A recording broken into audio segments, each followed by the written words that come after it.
মরা মানুষ আর জ্যান্ত মানুষ দুজনের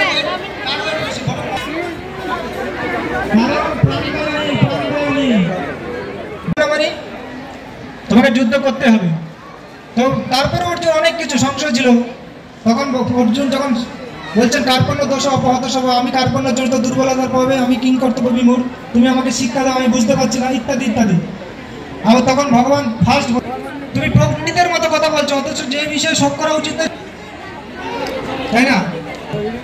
তুমি একদিকে বলছো তুমি আমার কাছে শিষ্যত্ব করে গুরুগিরি করছো কেন? তুমি অর্জুন তোমাকে এতক্ষণ সবকিছু বোঝালাম, আবার তোমাকে বলছি শোনো, সর্বধর্ম পরিত্যাজ্য, বুঝতে পারছেন?